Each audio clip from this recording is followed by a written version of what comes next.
This is my quick yet super tasty version of egg fried rice. Starting with frying a lot of onion and garlic to give our rice the divine flavor and aroma. Then in comes some leftover rice, seasoned with salt, pepper, oyster sauce or soy sauce. Add in carrot and ham or any other toppings you like. Then I push all the rice to one side and fry one beaten egg on the other. Mix fried egg with rice. Stir everything well. Turn off the heat and throw in some spring onion and cilantro. In addition, I pan-sear a couple of shrimps to give our dish an extra smoky layer of flavor. Garnish with more spring onion, bean sprouts. And now, like the Germans always say, Mahlzeit or have a good meal. Let's poke at that egg yolk, then stir and mix everything together. No wonder why the Koreans like mixing up their food so much, because this is just so satisfying.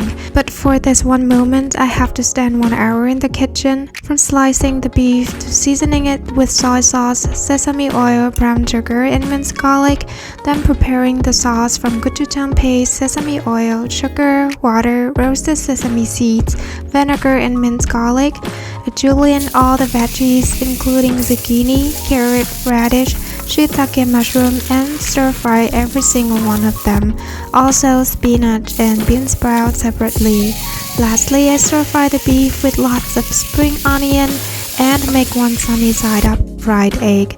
Put our rice bowl together by adding all the veggies, the meat, the egg, the sauce, a bit of seaweed, and sesame seeds.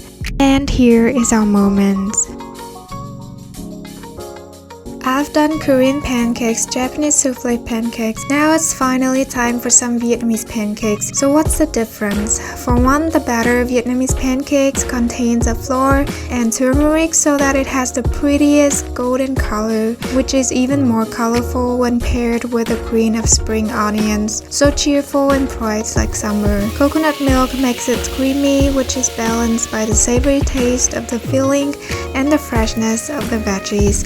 Compared to Korean pancakes, the filling is cooked separately, so the texture is more chewy and the taste overall is richer than that of Korean pancakes.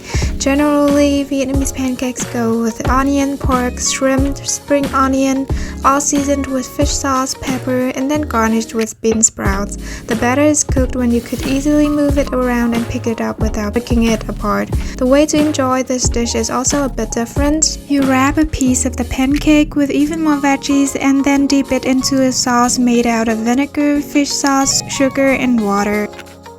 It's just so flavorful, balanced, healthy, but not boring. Strangely, my mom never made us this dish. Rather, she would always buy it on her way home on days where she was so busy at work that she couldn't make us dinner. Why? Because this might be the best apology she could make that we frankly could never resist. For us, this crispy roasted pork belly is also associated with special festive occasions where best food would be served to show our guests our highest level of hospitality. That's why for a long time I kind of thought that this is simply not something you can make at home. Turns out it's not that difficult. Sure, there are several steps to follow and I might never achieve that restaurant quality that we're used to, but simply by following the recipe you will still get a yummy, crispy, impressive dish. What do you usually do while cooking? Some listen to music, some watch TV, but I wonder if anyone like me listens to true crime and supposedly true ghost stories. Well, now you know the reason why I mostly turn off the background sound of my videos. I want to associate their food with bloody, scary stories, right? Anyway, don't let that confession scare you off this quick, easy, but addictive Japanese beef bowl. That's definitely one of my favorites. At first, I tried to make it all pretty and neat, but I quickly give up and just hope that it has the right shape of bao bun. Can you recognize it though? Well, it's not the prettiest, but it's really tasty, which is the reason why I'm making bao bun at home.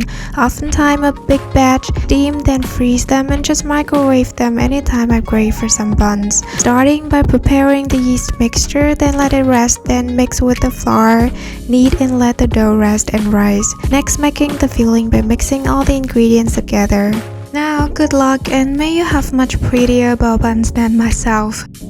My mom used to pack me this on days where I had important exams and that gave me enough energy for the whole day. It's sticky rice that goes with so many different mouth-watering toppings. What I'm making today are really the classic ones, which are fried onion, caramelized pork belly, and mung bean. Rinse the glutinous rice thoroughly and soak with turmeric water to give it a pretty golden color before steam it. Rinse the mung bean and cook with a bit of water until it has this kind of consistency. Make a bowl of mung bean like this. Next, make the caramel sauce before adding the pork belly and braise until the pork is tender and seasoned through. Fried some onion. Believe me, homemade fried onion can single-handedly elevate the whole dish. Pour a bit of the onion oil over the rice to make it shiny, silky, and fragrant. This is how I make pho at home realistically for 1 hour and still get a decent result. A proper bowl of pho requires 8 to 10 hours or even longer, but who has that kind of time and patience? So I skip the most tedious step of simmering pork or beef bones on low heat for hours. Instead, I use chicken thigh that needs much less prep and cook time, yet still gives naturally sweet broth and tasty meat after about 45 minutes on medium heat. Due to the heat though, I do have to accept that my broth is not as clear and of lighter, prettier color. Remove the chicken, season the broth with fish sauce and sugar, then bring the broth to a boil again. I use this noodle then ready to be served after being blanched for just 2 minutes.